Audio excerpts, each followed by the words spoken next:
Okay, today let's talk about how to store your dry herbs, how to know if they're fresh, and what do you do with them if they're not. So over time, herbs can lose their potency or their effectiveness, and that's why we want to check on our herbs. Plus, they can get moldy as well if they're not stored properly, so we want to check on those things from time to time, and I like doing that in the fall.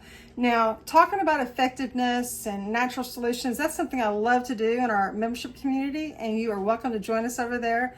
But for now, I'm checking on some of my own herbs in my own little apothecary, and I thought I'm just going to do this quick video for y'all to give you some things to think about.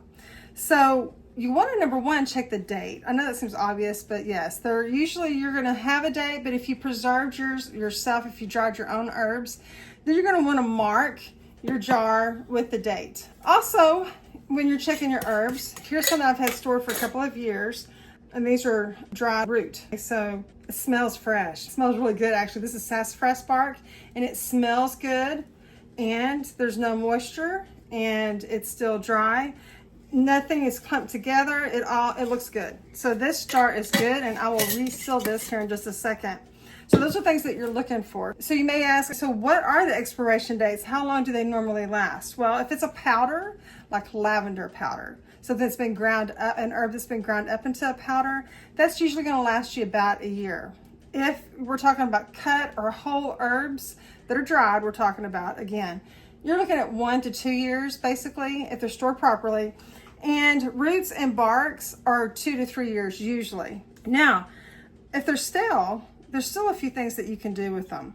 Even if you smell them, if you check them, the date, maybe they're 5 years old, you forgot about it, and you're like, I can't even smell it anymore. It just smells stale. Then what can you do with that? You don't want to, it's hard, especially if you have oodles and oodles of herbs and jars in your pantry. Maybe you forgot about them, you haven't been using them.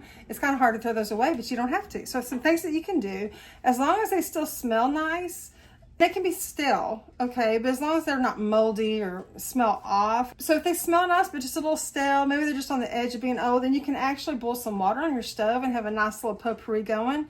Or you can take some of those roots and barks and the more whole leaf herbs and make a basket of potpourri and freshen it with some essential oils to give them a little bit of a smell. Have you ever made homemade fire starters? Y'all know I do living history events, and so that's something that I have done. I usually save my little candles. I use those emergency candles, and once they get down to just a little bit, I will save that with the little wick that's already in there still. And I've made my own fire starters, but you can actually use herbs instead of some of the other dry pieces of wood or whatever. I've even used lint from the jar. That's a whole nother video. But for this case use, what I would do is I would take the cupcake liners for cupcake pans and fill it half the way up with your herbs, and then pour candle wax over the top of that. And then I would take my little stub and put it in the middle, let that dry. You can even sprinkle some herbs on top, let that dry and set.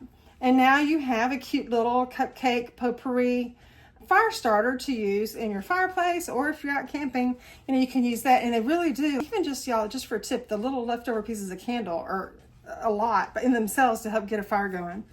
And last but not least, and this really isn't last because there's so many other things that you could do. What are some ways that you like to use your herbs that have gone a little bit stale? Put that in the comments below.